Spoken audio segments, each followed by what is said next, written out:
final topic for consequences of industrialization mainly focuses on migrations, and we're going to be taking a look at mainly European migrations to illustrate this trend. Now, industrialization induced several massive waves of migration, and just over half the European population migrated to cities by the halfway point of the 19th century. Even more impressive was the fact that about 20% of Europe's population, which totaled 50 to 55 million people, migrated to overseas destinations between 1815 and 1939. So from the end of the Napoleonic Wars to the start of World War II. Now, push factors that account for this include rising poverty, growing populations, and displacement of traditional farmers and craftsmen. Pull factors will include demand for overseas labor, available land in some places, and cheap transportation. All told, about 7 million individuals will eventually return back to Europe. Now, in 1800, less than 1% of the world population was made up of overseas Europeans and their descendants. That number was 11% by 1930.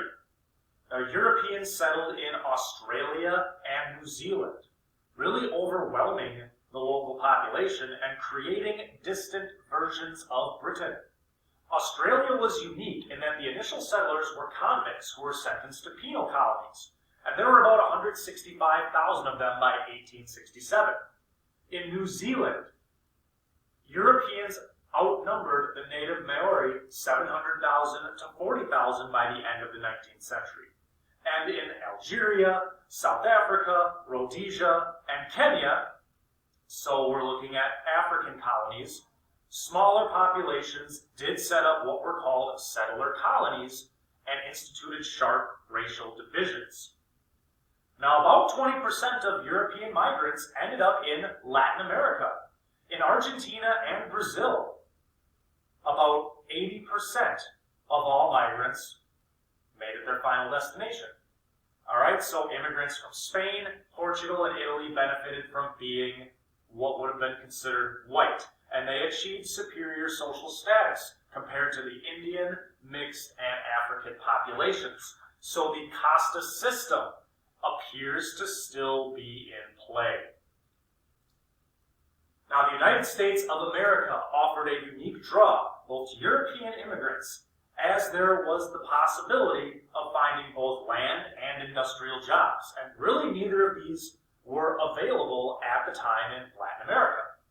Those who arrived with specific skills were able to more readily prosper, which is why so many Germans made their way to the American Midwest and became landowners. They had farming skills and other specialized skills like beer making. 30 million Europeans arrived between 1820 and 1930. While a national myth stressed the notion of a melting pot, the reality was that Protestants from Britain and Germany looked down upon these later arriving Catholics and Jews from Southern and Eastern Europe. These newcomers were viewed as quote-unquote un-American, and they were blamed for a host of problems like crime, labor unrest, and ideas of socialism. Overall, this vast migration contributed to U.S. westward expansion. It contributed to the firm establishment of a European culture in North America, as well as native displacement.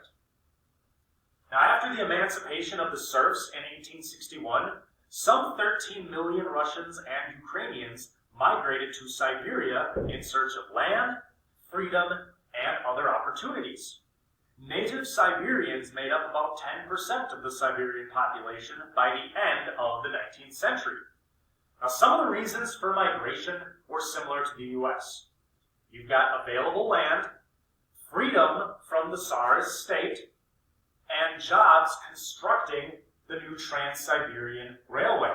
And the Tsarist state promoted them as a bulwark against the Chinese Empire and really hoped to relieve population pressures in Western areas. So when we look at the European migrations that will take place throughout the world, these are the primary reasons and consequences of said settlements.